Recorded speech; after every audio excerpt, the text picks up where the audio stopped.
Hey guys, this is Wildcat Chris Harris, TNA original and one half of 6-time TNA World Tag Team Champions, America's Most Wanted. You are listening to the TNA Cross the Line podcast. TNA Wrestling, Cross the Line.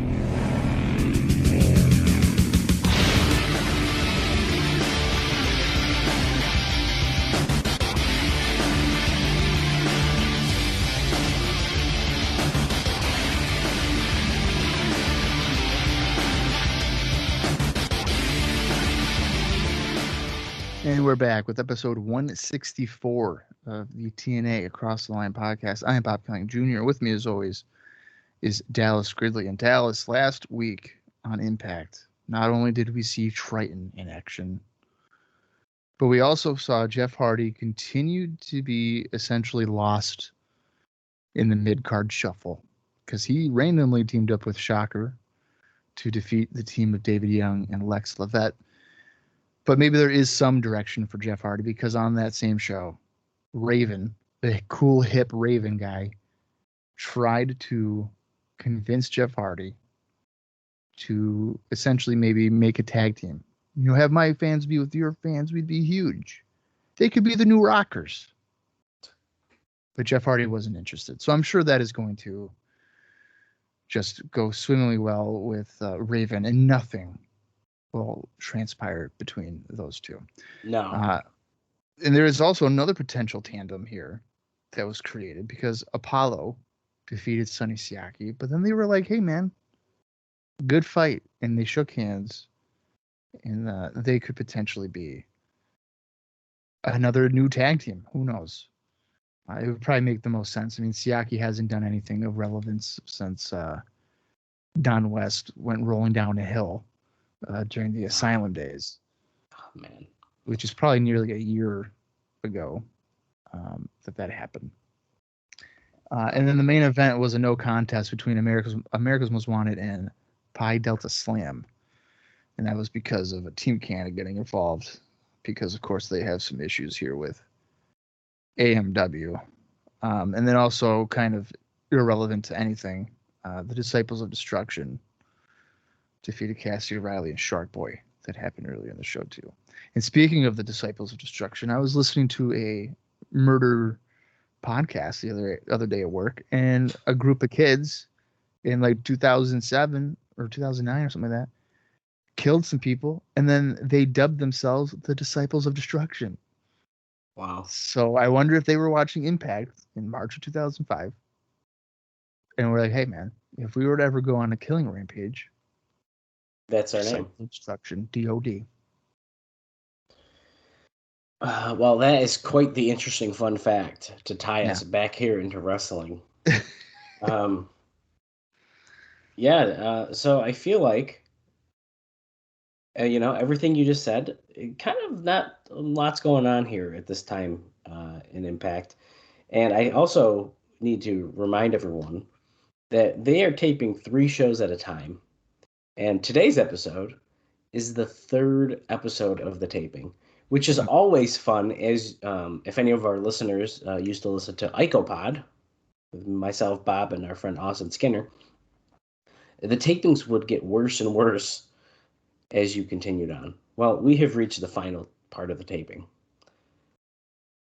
I don't know. We'll see how it goes. Now, we do know that tonight there is the X Division shootout match. We're going to get a number 1 contender. I don't think we know exactly who's in the match, but they have promoted that there's this big X Division match happening tonight. So hopefully that will at least keep us interested. Yeah, I don't remember if they did tell us anything. I think they kind of just said it's happening, yeah. I don't recall at least knowing who's in it. But yeah, I mean, Bob pretty much gave us the rundown of what happened last week. Which, as you heard, was not a whole lot. Now, I, of course, could not remember. So I pulled up my favorite wrestling resource website, WrestlingRecaps.com. Hey. I was looking along, except Bob didn't do this one. I'm a little upset about that. Yeah, I didn't really start doing the impacts until 2006. Oh, really? Oh, I thought you did do some of them. Okay. Well, Bob didn't do this, but the person who did, Ryan Drost. Is that how you say his name? Of WrestleView.com. Well, he started rating the matches from last week, which is pretty exciting. And I don't think any. Oh, the Shocker and Jeff Hardy's match got 2.25 stars. I was going to say nothing got over a star, but that's not true. Oh. Yeah. That's good. Yeah. But another fun thing that happened, too, that you were mentioning is about Sonny Saki and Apollo. We're like, yeah, we're going to be friends now. Well, then Kid Cash and Lance Hoyt came out and were basically laughing at them because of it. And we're like, yeah, okay. So there might be a little tag match there coming up at Lockdown. You never know. We have 2 steel cage matches coming up at Lockdown, Bob. 2 Yeah, of them. but we only know, or do we know? We don't know what they are. I don't think we do. Right, because didn't Nash and them like challenge Jarrett and company, and then Dustin, I'll let you know next week. Yeah, and then I don't recall him letting us know. I'm double checking. Oh, wait. Okay, so I'm just going to read right from this report because it's just going to be easier on WrestlingRecaps.com. So DDP also did an interview last week. He talked about the 6 sides of steel match that was proposed. DDP talks about how Dusty Rhodes said that he's given an answer this week, so he called out Dusty Rhodes. Rhodes came out with Tracy and Trinity, and he talks about how that they'll make history at Lockdown with 2 6 sides of steel cage matches. Rhodes confirms that one of the cage matches will be The Outlaw, Jeff Jarrett and Monty Brown versus DDP, Sean Waltman, and Kevin Nash. So we know that. So that is official. That's official. Okay. Oh, but we do not know the other steel cage match. And we don't know if they're going to switch that up on us. Hey, maybe on this episode. I wonder if it's going to be Tracy against Trinity inside of the cage. Oh my God! Disciples of Destruction versus Phi Delta Slam once again. No. Oh. Trinity against Tracy. Oh, I'd be fine with that. That'd be kind of fun. With Johnny Fairplay too, triple threat. Maybe they'll bring Jackie Moore back just for like a random pay-per-view appearance. Because as you noticed, she's appeared twice on pay-per-view and has done fucking nothing else. Well, you got to make her appearances important. Important. Yeah. Yeah. No, you're right. You're right, dude. Got to drive those buy rates up, you know. Yeah. Well, unfortunately, last week's episode also broke our very long thumbs up streak, which is very sad. Very sad. And I'm a little worried about today's episode for that reason. But the streak has been broken. And, well, here we are.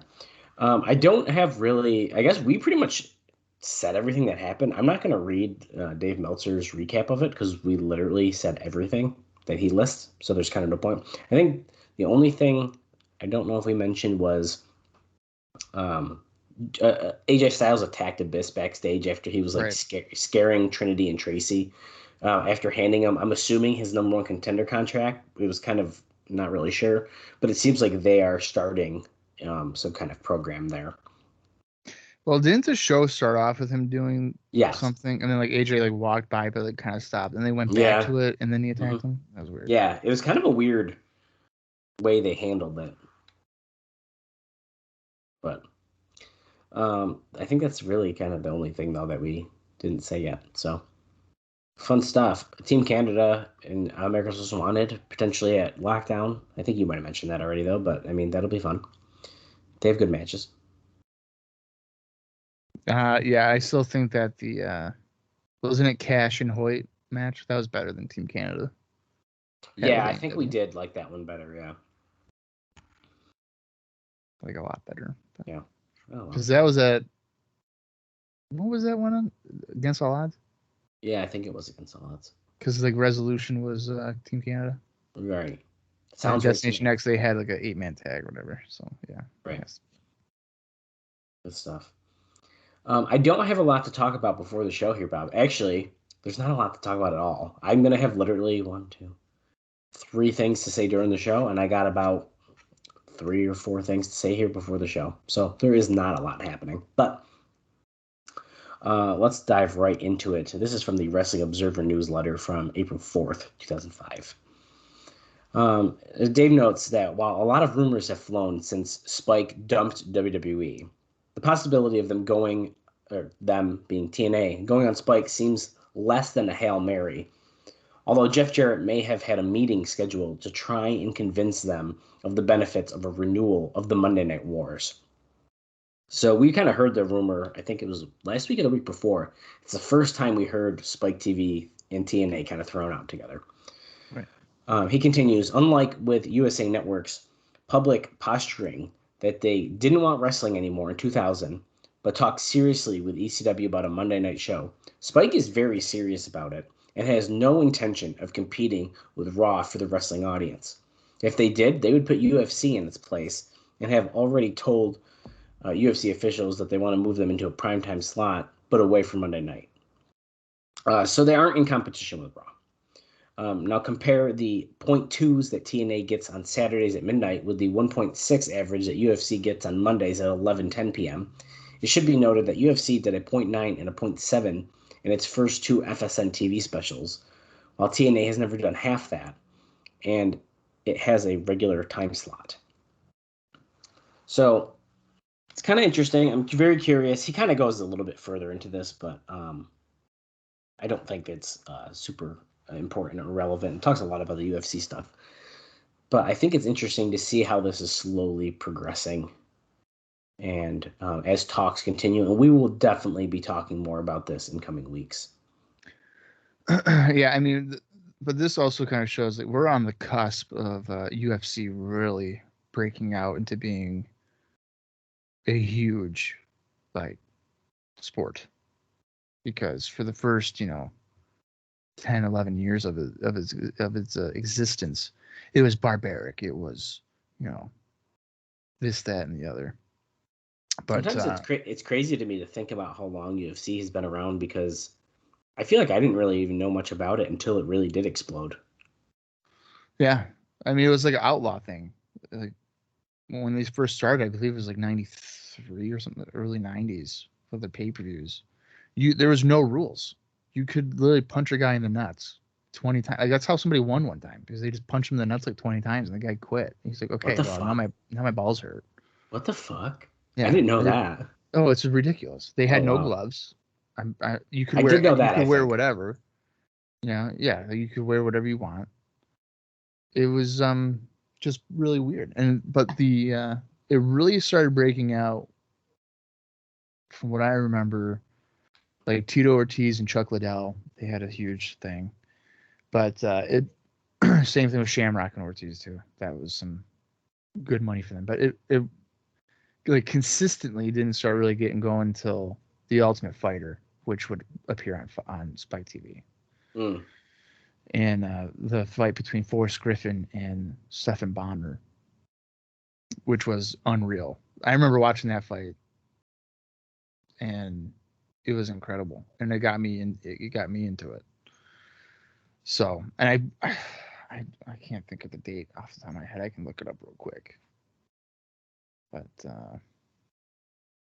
of course, unfortunately, Stephan Bonner recently passed away. That's recently, I think like a year ago or so.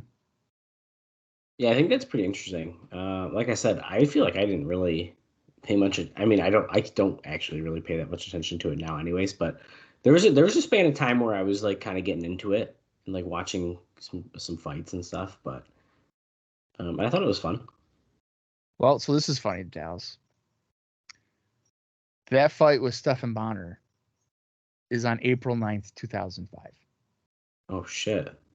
So we're pretty close in time in terms of our time frame. I think if we're on April 1st, so that would be. It's literally days away. Like literally a week away or so, just over a week away. Wow. That fight would really kind of draw a huge interest into a greater interest into the UFC.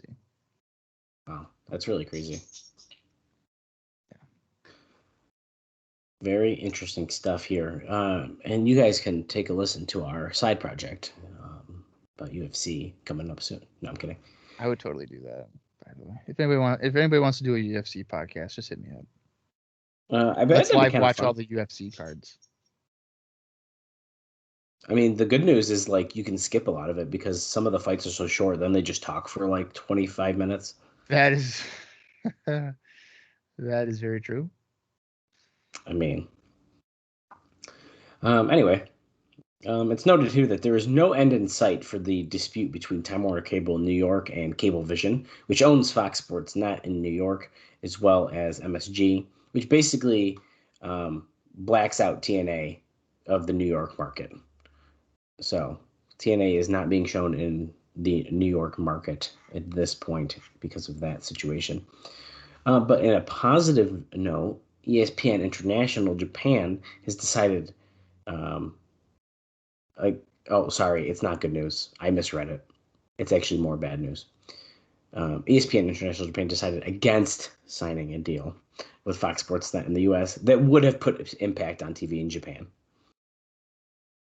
So, wow. more bad news. Yeah, I misread that as they are going to Japan. My bad. And my final note, Bob, I told you this is a short one. And I got a couple things we'll talk about during the show. And I think we're going to need to talk about them during the show because it's going to be a show. This is a pretty interesting one, too, is that Jeff Jarrett went to I'm assuming it's Jeff Jarrett. It just says Jarrett. I'm just assuming it's Jeff. He went to California this past week to meet with FSN officials and discuss the future on the station. Now, nothing was finalized, but Jarrett did bring up not wanting to pay for the time any longer, and FSN was not agreeable to that request. So a lot of people question the future here of TNA. The fact is, the Saturday Night Show is coming nowhere close to what Velocity gets, and again, Spike is the better station, but it's the TNA A show against WWE's C show, and it's not doing less than half of what WWE does with no star power. Impact has become a very missable show these days, as there is no buzz for it. The pay-per-views, at least, besides the last one, provide good wrestling quality, but the show-to-show storylines aren't there. The old talent doesn't draw and has been overexposed, and they have yet to create one star in 3 years, although that could also be impossible given their exposure and perception. So we are trying to get off of FSN. We do not want to pay for it any longer. And we're trying to potentially get on Spike. This is quite an interesting time for Impact's TV deal. Well, I I was going to disagree about not making a star because I kind of thought Monty Brown was, but then they turned him heel. Yeah, they did do that. I mean, AJ Styles, come on. Well, he's saying in the last 3 years. Well, yeah, it's since the beginning. Yeah, but I mean, is AJ Styles a mainstream star? Probably not.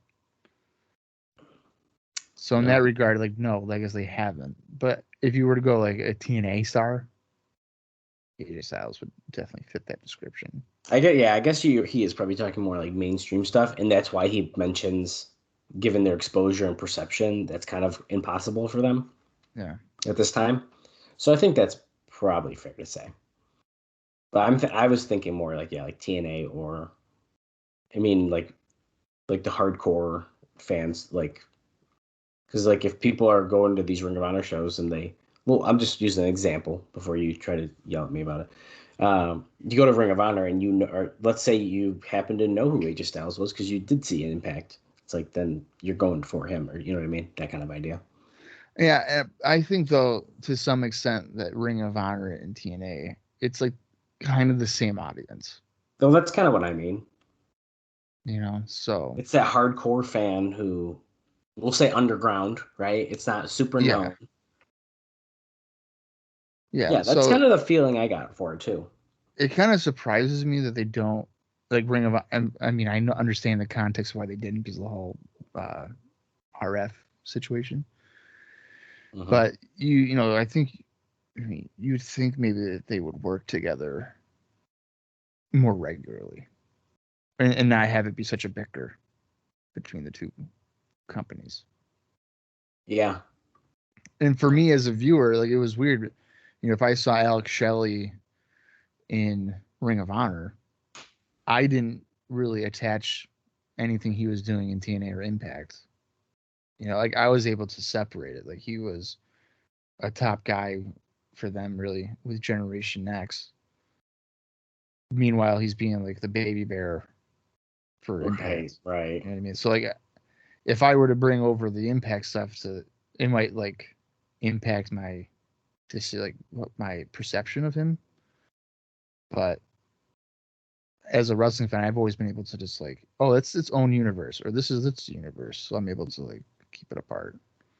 Yeah, I think I can do that too. I think I look at it. You have to, especially like nowadays in 2023 with all these indie companies. You have to. You have like one guy in, let's say, AAW is the heavyweight champion. Like, oh, cool, great. But then like in a company in North Carolina, he's a jobber. He's the opening match guy. It's like it's two different things. And I was going to use like Matt Cardona as a good example because he talked about it on the Major Wrestling Figure Pod before, where it's like now he's mostly working heel, I think, but for a while it was kind of depending on where he'd go, because he might go to somewhere where it's more of a family-friendly kind of vibe, right. And like the kids know him as Zack Ryder for some reason, and so that's how he has to play into it. Or then he'll go to like when we saw him at Excite, he knew it's like, I got to be a bad guy here. Right. I think that's kind of interesting how, depending on the market.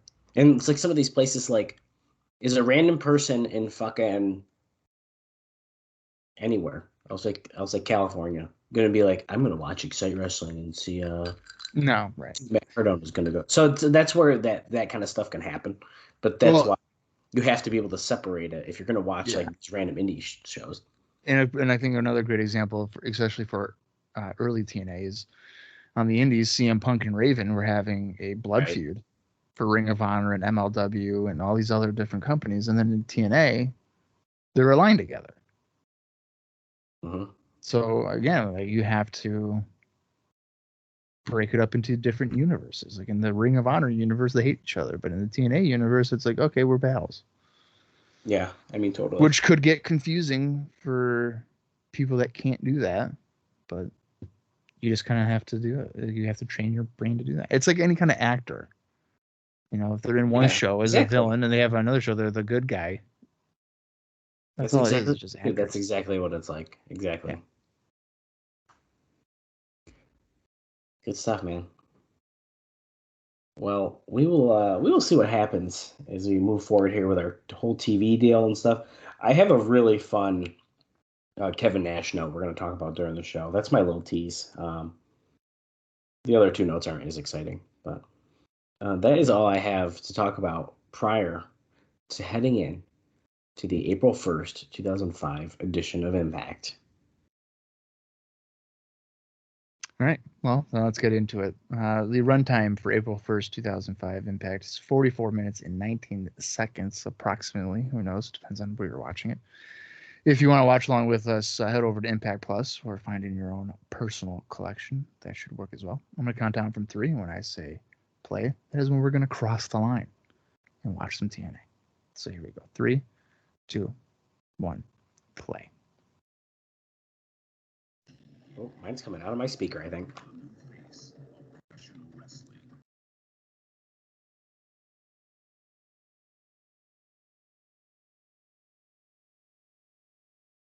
Why do you look so confused?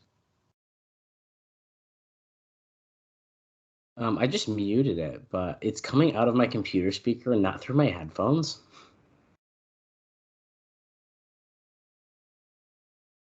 See, listen. Fix it. Ready? Watch this. Oh, I can't even change the volume now. What did I do? What the frick?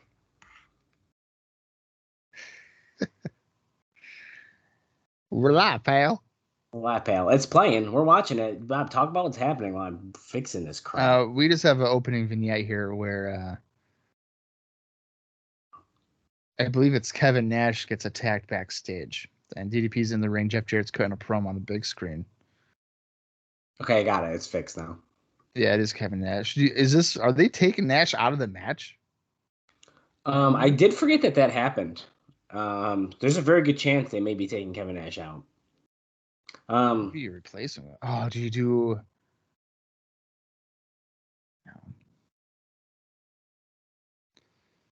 I don't know.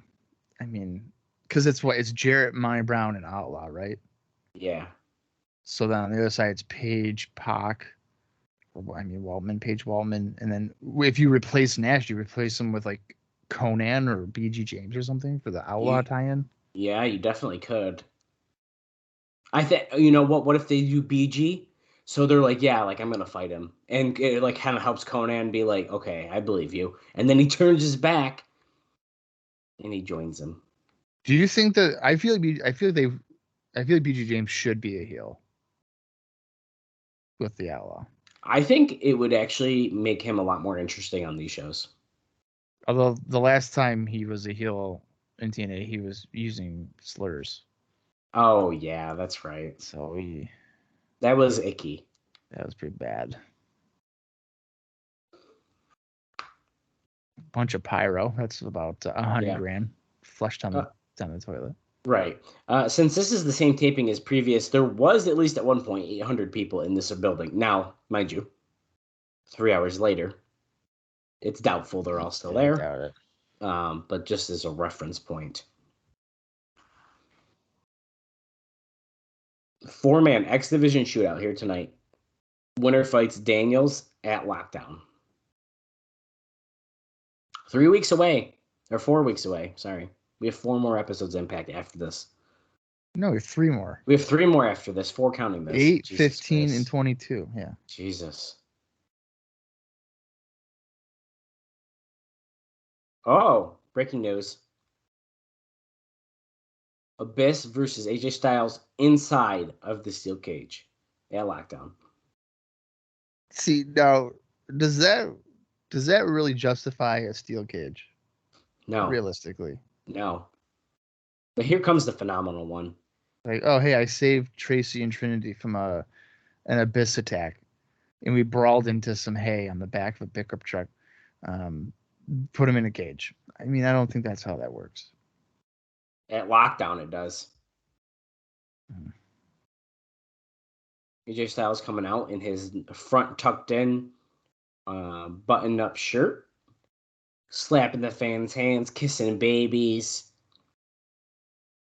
His shirt is half buttoned up, by the way. Yes, unbuttoned and tucked in the front. It's quite the look. I love that.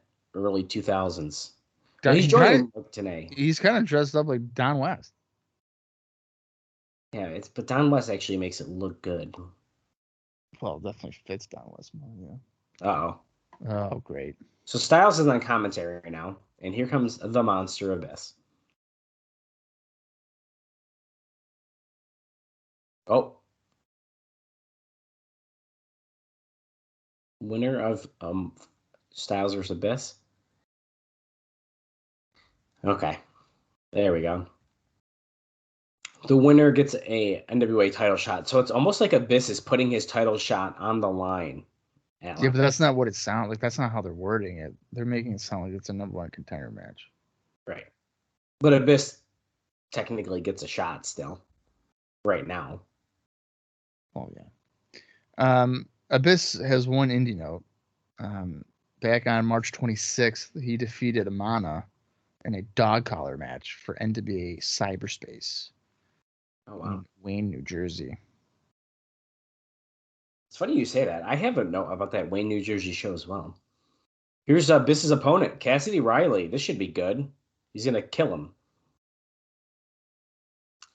My note about that is, and I'm sure it's going to get mentioned eventually. I don't know if it'll necessarily get mentioned during the show. Actually, it might. But anyway, the America's Most Wanted and Triple X feud actually was revived at that show. Yeah. March 26th. Basically ending when Daniels walked out on Elix Skipper playing off their current TNA program. It's going on.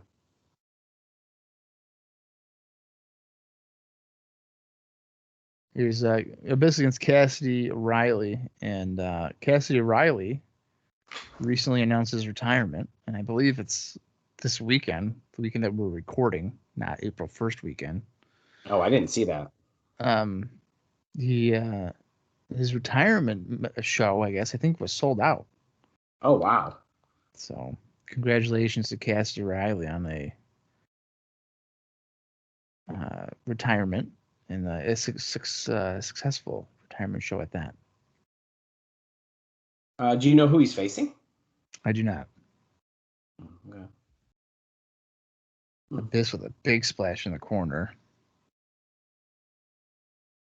So look at the bottom there. It's 2 6-sided steel cage matches. So it's saying, and shock treatment. It's good to see that Riley's broken fingers are healed. That's good. They were broken for a while, man.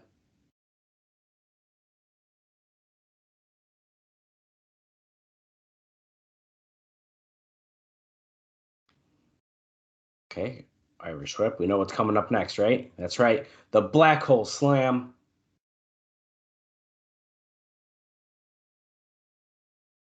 And that will do it. Abyss with the win.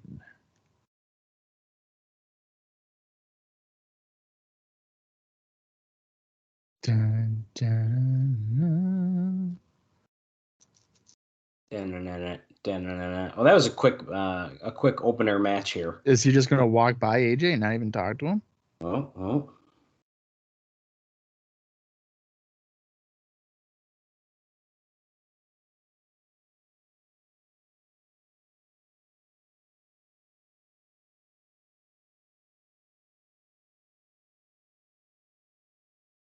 Oh, he's going into the ring. Uh-oh. He's got a bag of thumbtacks.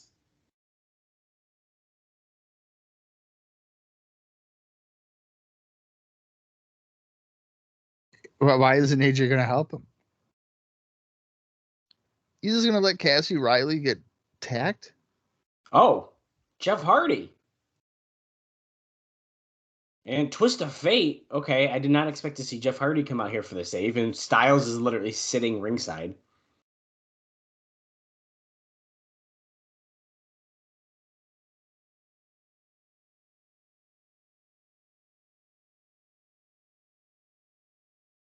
Oh, wow, Bob. Here we go.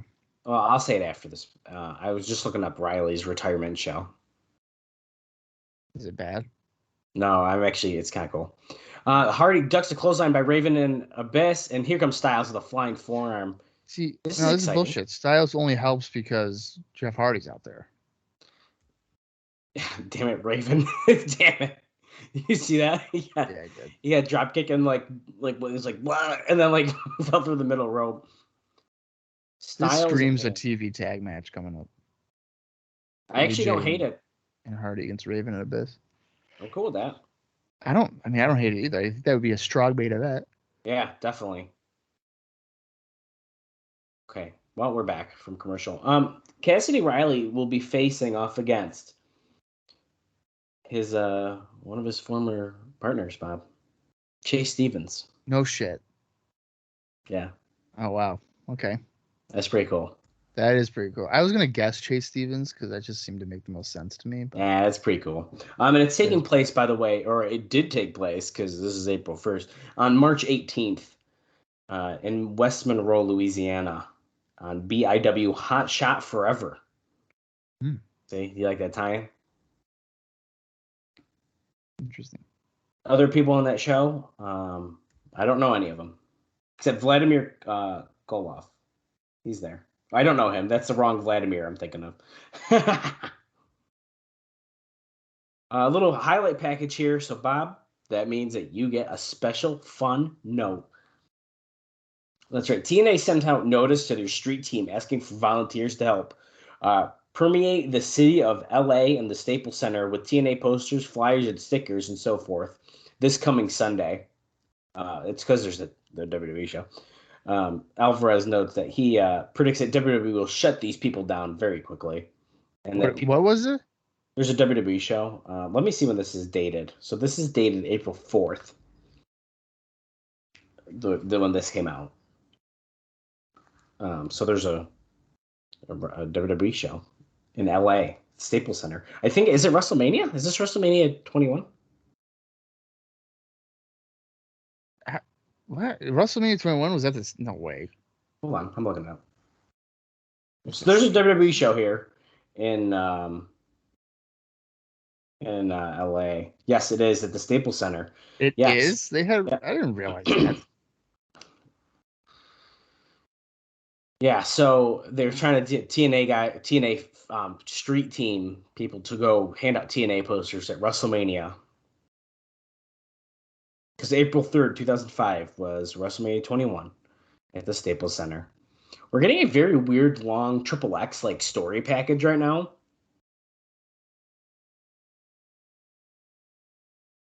So for fun, what happened at WrestleMania 21? It's been a while.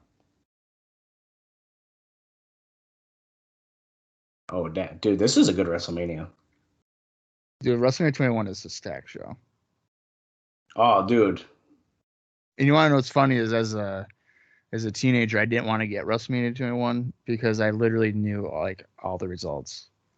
It was so predictable. I was like, there's no point in me watching this. It's pretty freaking loaded, though. It is a loaded card.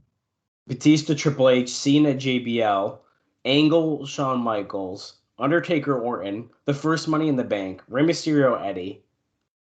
Yeah. And the only ones I didn't mention was Akibono and Big Show, Trish Stratus and Christy Hemme, and Booker T and Chris Masters on the pre-show. No, that's a battle royal. Booker T won a 30-man battle royal. Oh, sorry. I didn't read the stipulation part. The interpromotional battle royal. Yeah. Damn. I don't even know the last time I watched WrestleMania 21. I don't even know. It's been a long time. This video package is still going on. They're kind of hyping up the fact that, do you think that the Primetime may be in this match? Here's the thing. If Skipper's in the match, judging by this promo, he's probably winning it. That's what I mean. This is odd placement. This is also very clear, like, we didn't know what else to put on the show, so here's a big filler package. Right. Oh my god. He turned on Skipper in the Ultimate X Challenge around the world. Take a listen to us cover Destination X in the archive.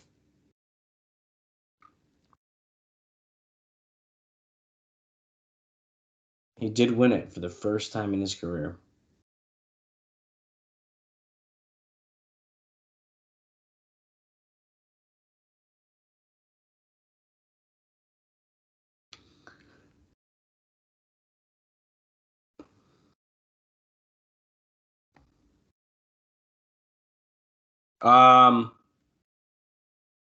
Did you just hear that shit, Bob?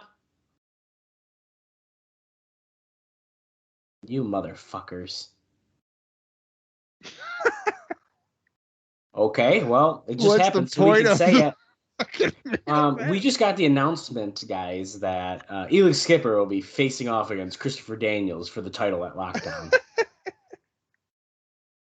Are you fucking serious right now? That's a production error. Wow.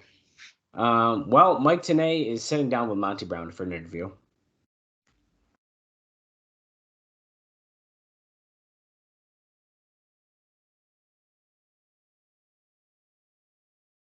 So why don't you ask your boy, Demodels Page, who went through his mind?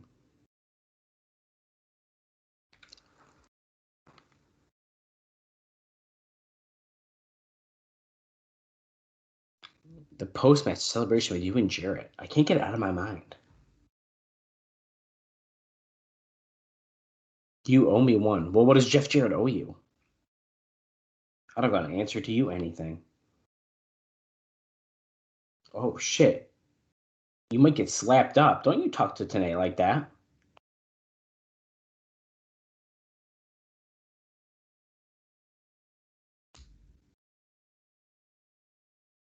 It's about choice and chance.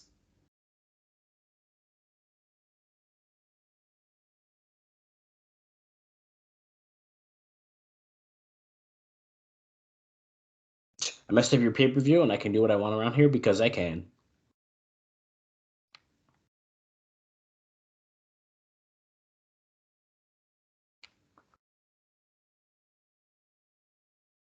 demands respect, and he's going to get it from everybody, including TNA. That's right.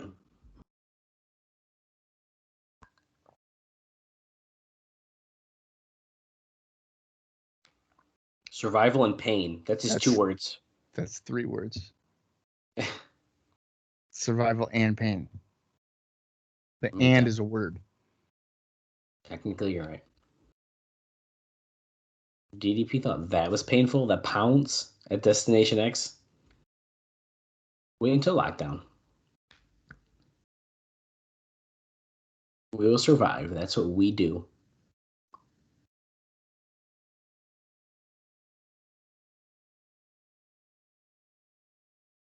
Oh my God.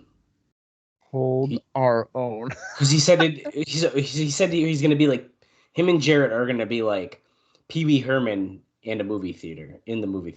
Now you understand that reference, right? I absolutely understand that reference. Okay. He's going to hold their own. And in the case of Pee Wee Herman, I think it's a little bit different of a context, but yeah, he's going to finish his own too. Oh my God!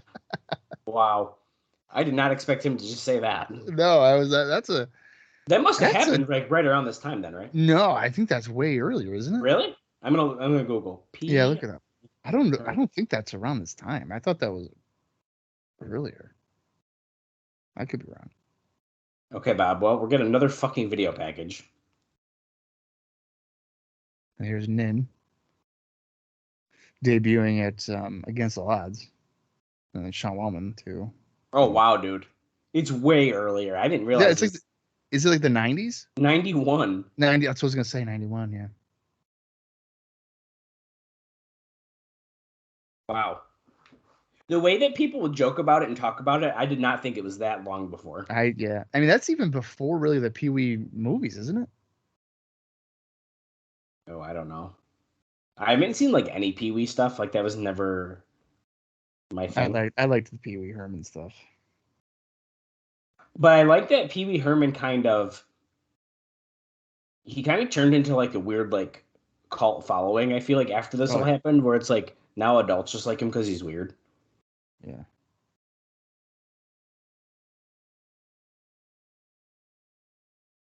Oh wow, dude! On July 29th, they announced, or CBS announced, that they're pulling the 5 remaining reruns. 80s?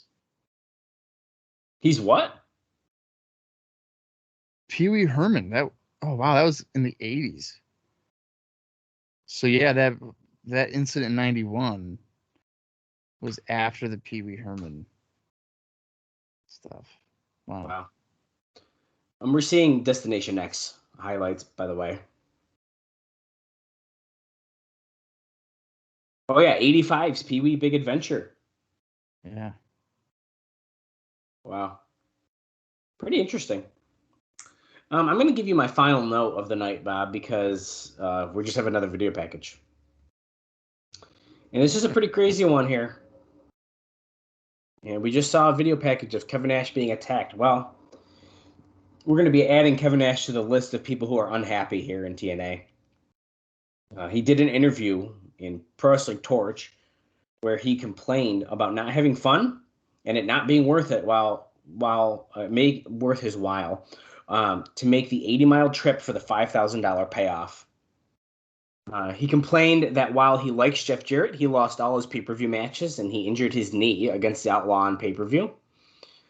He also brought up the Monty Brown versus Triton match in the finish. While everyone is using to bury Dusty with these days as the example, he really doesn't have things thought out long term. Nash felt that they've poorly handled Monty Brown as well. He said he doesn't like how he's being used and said that he may not come to the next TV or do the next pay-per-view. At least he knows how to play the game, as he already shot an angle on TV for the pay-per-view and is being advertised. So it gives him whatever leverage as a wrestler is going to have at this point. Now, of course, as we saw, they also kind of did an angle. Right, we're watching it again right now. They're showing it again, where they kind of wrote him off too. Yeah. Now, how much? What was the payoff? Was the money payoff? $5,000 for the match with Outlaw. It's kind of vague. He just says that he doesn't know if doing TNA is worth it to make the 80-mile trip for the $5,000 payoff. So he might just get that per match. Okay. But then he got injured in the match with Outlaw. Right. He injured his knee. That is such a drastic, like, cut down from what he was probably making in like a WWE pay-per-view or even like WCW flat rate. What is this? Oh, is this just a lockdown thing again? Yeah, the credit belongs to. I messed it already. It's like the quote thing. We tried to read this before, and we messed it way up. Whose face is marred by sweat and blood. Even though that's black and white, that's quite a bit of blood to be shown here in FSN. Yeah. I mean, it was dripping out of his head still. It was ers and comes up short. See, it comes too fast. I can't read it dramatically if it goes up so quickly. There is not effort without error and shortcoming. And there's Kevin Nash probably screaming because his knee fucking popped out of socket or something. But who does actually strive to and I missed it again. It goes too fucking fast. Who knows the great enthusiasms? Pout! The great devotions.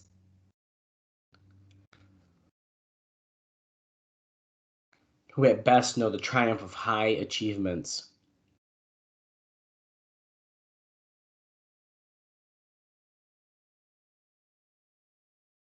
And who at worst, if he fails while daring greatly. And there's Hardy jumping off the stage on Abyss. This feels like that WrestleMania, that Raw episode where I made you and Austin watch before WrestleMania 11. We was all like video packages, but then like one match.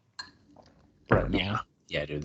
And we are, by the way, 23 minutes, 30 seconds into the show. So yeah, it feels very much like that. It's just very odd to me that. Oh, here we go though. Okay. Hail Sabin. Well, if we're doing the X Division shootout match now, this will probably bring us to the end. So.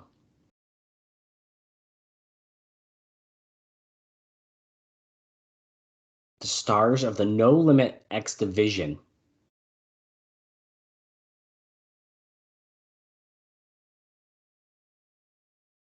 Oh, we're joined at the table by the champion, Christopher Daniels. Okay, so got Chris Sabin in the ring. Coming up next. Is he Matt Bentley finally? No, he's Michael Shane again. Okay. That's weird. Okay. We cannot fucking decide on a name for this guy.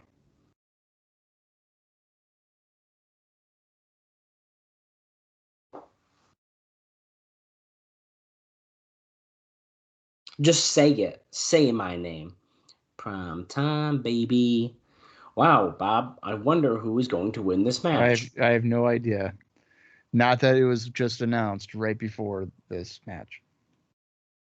I can't believe that bullshit. Ooh, Primetime's gear is pretty nice. Let me get through these indie notes here. Michael Shane teamed up with Frankie Kazarian to defeat Matt Stryker and Nick Burke at that same NWA Cyberspace show that I mentioned earlier. And then guess what? Again, at that Cyberspace show on March 26th, AMW defeated Christopher Daniels and Elix Skipper. Petey Williams. Okay, on March 19th, he defeated Chris Sabin, Johnny Storm, and Spud at FWA's International Showdown. And that took place in England. And is that like Rockstar Spud? Yeah. I believe so. Okay. And then Chris Sabin on March 20th, he lost to Darren Burridge for IWW Super Show in Dublin, Ireland. 1, 2, 3, Canada. Hey. Now, here's the thing. This show, now Dennis was on commentary, which I'm sure we mentioned. I did, yeah. But we have about 18 minutes and 8 seconds left in this show. And we already know who wins this match. Yeah. Kind of a bummer. That's so stupid. Oh no, it's one of those bullshit tag ones. Oh great. I wonder if 30-minute time on it. If it's gonna be noted in the notes next week where like Meltzer's gonna be like, so they like spoiled it. Such bullshit, dude. Before it even happened. By the way, did you see the news? This is old news by the time we air this episode. Scott D'Amore is the president officially. Yeah, you know what? I guess we could talk about that. So I saw that he got promoted. Yeah. Right? Mm-hmm. But he's actively dating one of the girls on the roster. Yeah, it's kind of weird. That seems like a conflict of interest. I'm very nervous how they're pushing her due to that whole situation, but we'll see what happens. If she wins the Knockouts Championship, and I'm going to say this from the get-go here, I have not watched nearly enough of her work to know where she is in terms of like, you're going wishy-washy. So if it were to be a situation where she wins the title and it doesn't like fit like the TNA or Impact expectation, then I think there would be some kind of blowback on being like, oh, well, she only won the title because she's sleeping with Scott D'Amore. Yeah, I think she's definitely improved, but like enough to beat Mickie James and then essentially retire Mickie James. I think that's still maybe a thing. I don't know if it still is her thing right now, but I don't know if she still says that if I lose, I'm done. I think that was like until she got the title. I don't know.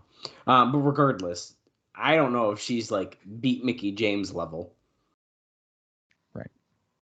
Although I don't really know who is right now. Although Masha Slamovich, good as fuck, should have been champion about 3 times over by now. But and who is actually GCW championship? New GCW champion, which is wild. Yeah. Petey beating down on Michael Shane here, knocking him down with a clothesline. What else was I going to say? Oh, did you? Well, you probably saw, and we didn't text about it. But Taya Valkyrie is now in AEW. Another former knockout who I am very high on Taya Valkyrie. I think she's phenomenal. Is she the one that's like married to John Morrison? Yes, she is. I think she is very, very good. And definitely a welcome addition to the AEW women's roster. Petey Williams standing on the crotch of Michael Shane as he's in the Tree of Woe doing the O Canada. Tags in Primetime. A forcible tag. It's not friendly. Right. Now, you know what's funny is like, because this match for us is kind of irrelevant because we know who wins, we could actually talk about more current stuff and not really sacrifice. So we should know a former Impact wrestler, Davey Richards. As Sabin does a springboard. Holy shit. That was beautiful. That was fucking picture perfect, dude. Davey Richards is recently canceled. That's right, folks. American Wolf. Davey Richards canceled due to alleged domestic violence issues. And that claims that he denies. Drug abuse, too. Yeah, there's alleged cocaine.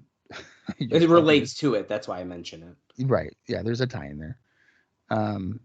Davey, of course, denies all this. He released a statement denying all of it and then said, I'm going to cancel myself, and he's retired from wrestling.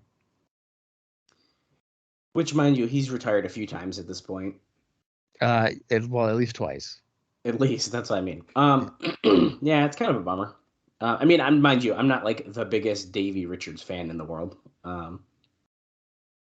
I wasn't gonna go buy an Excite Wrestling ticket because Davey Richards was coming, but Petey Williams eliminated by Chris Sabin. Okay, I see what's happening. I think I'm surprised that Petey was the first one out. I would have thought Michael Shane would be. Yeah, me too. Actually, that is really surprising. Petey, a former champion, just like two champions ago, so not even that long ago. Right. Yeah, so that happened. He canceled himself. He's retiring again. Well, I guess that's kind of it. I don't know really what to say about it. Well, he's like an EMT, right? Yes, he is. He's fine, I guess, in his personal life. But if I got like hurt and I knew who Davey Richards was and I see him in my ambulance, I'll probably think, are you good? Like, I seen the alleged stuff that you're doing. Do you want someone to come save your life that is potentially Just snorted some coke in the ambulance. I mean, Allegedly. he's a very intense human being. Yeah, he is. So that alleged substance abuse isn't necessarily the most shocking thing, nor is domestic violence really, which is a shame, and I don't obviously condone that. But his intensity does not surprise me. Michael Shane whips Elix Skipper against the rail very hard. Do you think this stems from him just working in MLW because it's MLW? No, I'm just joking. Just joking. I could understand the cocaine part. Oh man, fucking MLW. I liked MLW too. Like back in the early 2000s, it was pretty fun. And then I don't know, man. Corp Bauer isn't really that likable of a human being. I just like that they really hype up that they're like, we're coming to stars and like stupid shit like that, and it's just like, yeah. Okay. I want check us out on Reels, but it's not going to be on Peacock because they can only do WWE stuff, and then we're going to sue them. Yeah. I like want to like MLW like very badly, but I just can't. I just can't get into it. It's like I feel like their show is on like 17 different networks, but I don't know how to watch it. I know people make the joke, they've always made it about TNA, like you don't know how to watch TNA, but like MLW is like the next level of like how do I watch this? Right. And then we also have like this weird MLW Underground thing that's sort of like a spinoff of Lucha Underground kind of, and we have like the guy who did it, and like I don't know, dude. But Jacob Fatu, everyone loves Jacob Fatu. I've seen one match of his. Which was on that Flair show, I'm assuming. Yes, it was.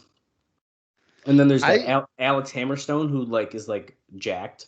Yeah, It's about all I know about MLW. And Leo Rush retires and goes back there all the time. I know that. Yeah. Elbow drop by Michael Shane off the middle rope onto Skipper for a 2 count. Yep. I just remember Joey Janela on Twitter like ripping MLW, being like, you pressure and trick people into signing contracts where it's like $150 a match. Like, get out of here. Right. Yeah. Well, that, and only that, they sign contracts, and every single person I see under contract gets out of it. And they just sign with AEW or whoever else. Like, they get out of it so easily. Even poor Tony Schiavone had to, like, get out of his MLW contract. I was just going to say, yeah, Schiavone was in that. Which is, like, you brought Tony Schiavone back doing wrestling commentary, and I still didn't know about your show. Right. Which sucks because I'm sure there's some good stuff on there. But, like, you don't hear no one talking about it.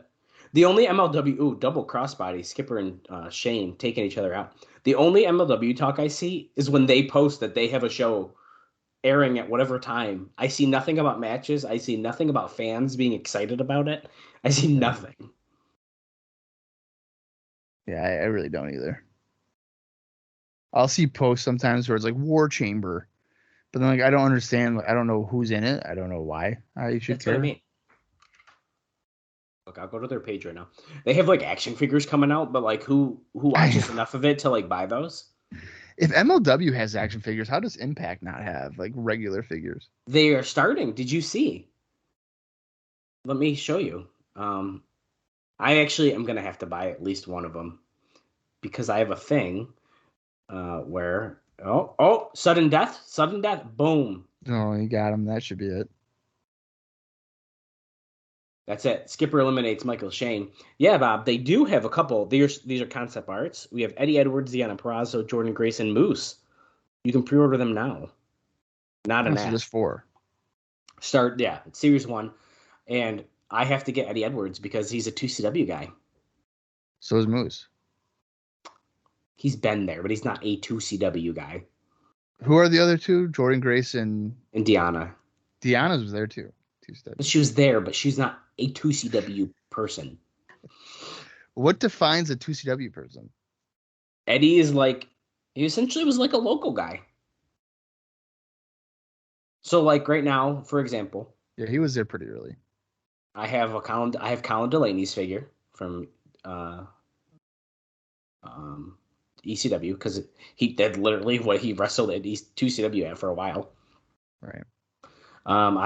I don't have the first Luke Harper figure. I'd like it eventually, but I just accept the fact that I have a Brody Lee figure at all. So Brody Lee, of course, Right. 2CW OG. And I do not have the one FTC Dalton Castle, but I would also consider Dalton Castle a 2CW guy. Really? I can see that. But I'm hoping they'll come out with some Ring of Honor ones or something, and we'll get like a really nice Dalton from Jazzwares eventually. I mean, Jazzwares would have to also incorporate Ring of Honor, right? They said they will. It's just a matter of time. Because weren't they gonna? They might not anymore, but weren't they gonna do like a Summer of Punk one? Yeah, I don't know what's gonna happen with that, but they're already like still another Punk figure's coming out. The one I sent you, the dog collar. So. Oh shit! Right with MJF. So Bob, we're down to Sabin and Primetime here. Primetime Elix Skipper. If we did not know who was going to win, would you still want Primetime to win? I don't know if I would want him to win. So I like Sabin, and like I said before, Skipper has done very well. I would still think that Skipper would be the favorite just because of the interactions and, like from a storyline perspective, like it would just make the most sense to have Skipper and Daniels Russell on pay-per-view. Yeah, and I think they had that. It was just, I think it was 2 weeks ago where they had like a confrontation. Yeah. Kind of leading up to, I guess, this. Yeah, I mean, that would just make the most sense to me. Yeah, and Daniels is talking. Oh my God, dude. Jeez. Holy shit, that was so good. Skipper spin kicks, top notch. Like a roundhouse kick there. Yeah. Those kicks get me just as excited as when Sean Waltman does them. Because his are always wicked good, too. That's a good comparison. Waltman and Skipper. Skipper's probably more devastating just because he's so much bigger. Yeah, I think that's and his a good legs point. are significantly longer. Elix Skipper and Booker T should have been a tag team. With all their roundhouse kicks. Do some different axe kicks. Oh, no, he does the scissors kick. Right. But he does like a standing side kick. Booker does. Yeah.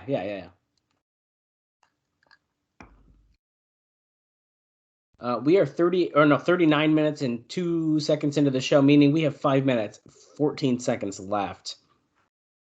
And we already know who wins, so yeah, there's that. That's why there hasn't been really a heavy focus on this match in terms of play-by-play because we know who's winning. Yeah, we've been hitting the high points there, and yeah. We've been talking about a lot of Impact-related current day stuff. I think it's excellent. And look at that Tornado DT going for the cover, and of course that's a 2 count because he's not winning the match. Chris Aaron's not going to lockdown. We already know this. It's fucking bullshit, dude. So dumb. The only thing that sucks about these Impact figures is they're very expensive, and we only have concept art so far. How much are they? They are $45 each. Oh my God. That's why I said I will buy one. And I only want to buy one because it's his first, like Eddie Edwards only and first figure. $45? That's probably before tax and everything. Right. Well, the thing is that I think MLW's nice Itsugiri by Sabin. It's just similar to the MLW ones because it's going to be like a limited run kind of thing, I think. Running 2. Liger Bomb and Skipper kicks out of 2. Anyways, I was going to go to... Look, dude, 3 days ago, Fatu hammered number 2 for free Tuesday on Reels. Yeah. But where can I... Is that just on like the app? Like, can I just like download that and watch it? I don't know. I mean, Reels is with Peacock, but again, like you don't get MLW. So they like black it out for that hour. That's fucking nuts. I think it's hilarious. And it's only like a 10-week run anyway, so.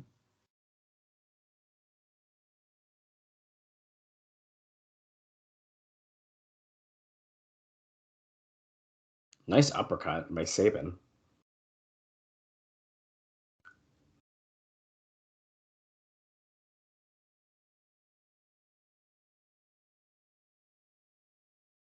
Okay, we're battling up on the top here.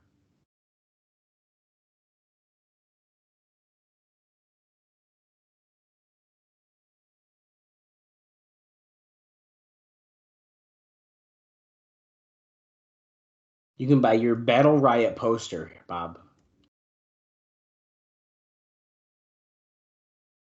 Spinning heel kick off the top there by Skipper. Check out the Fox box at the top here. He's powers out. Tenay said that as if he doesn't know how much time is left. He's like, you can see the time ticking away. Maybe they don't have the timer on their screen. They might not. If I had to guess, they probably don't. That's probably a post-production thing. I think it probably is too, but at the same time, when they run out of time limits and stuff, I feel like they have to know. Oh, did you see this shit? I'm sorry to keep saying MLW shit, but did you see that Raven entered Battle Riot? I did see that, yeah. Raven can barely walk. Maybe that's why he'll win. That's true. Oh, sudden death. Boom. Oh, that was a good counter. Fuck yeah, it was. 1, 2. There we go, 3. baby. Crowd pop for it. Yeah, they did. That's one of the maybe biggest singles win for Skipper. Yeah, that was a big win for him.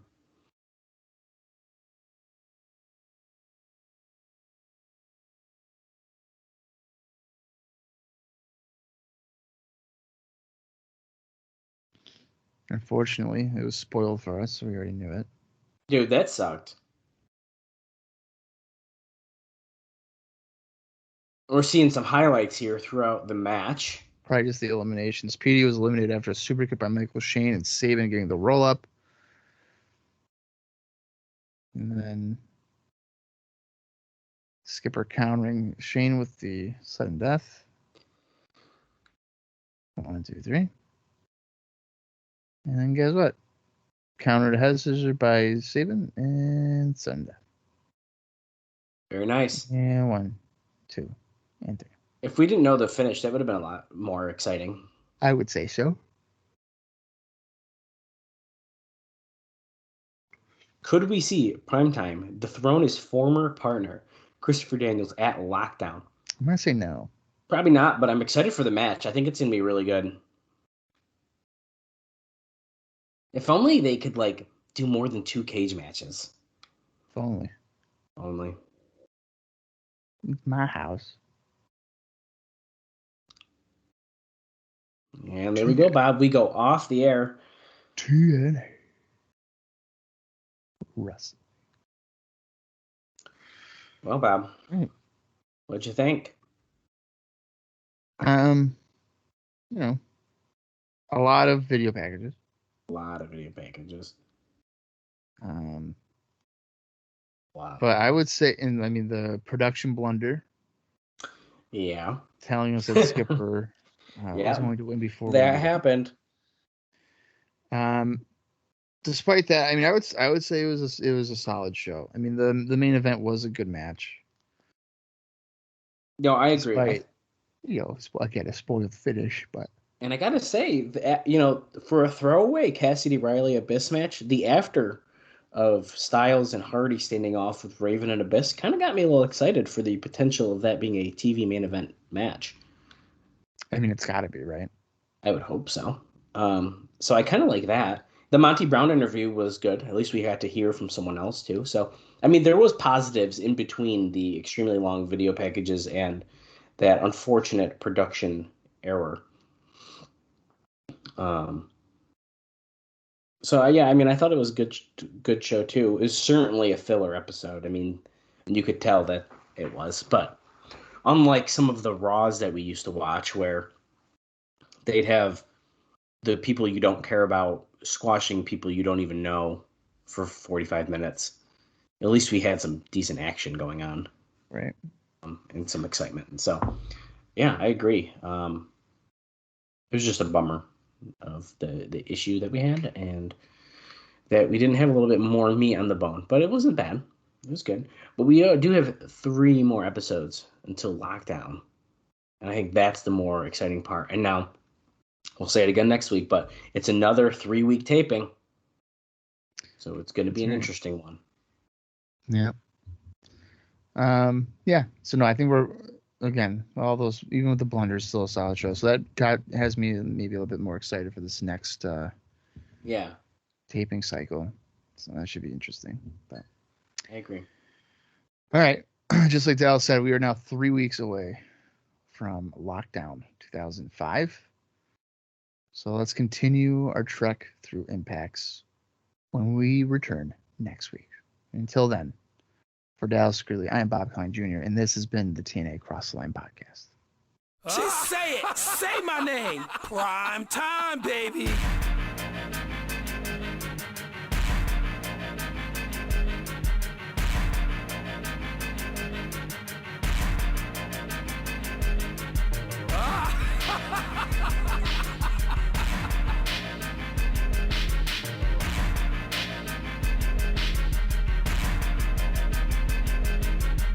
Just say it. Say my name. Prime time, baby.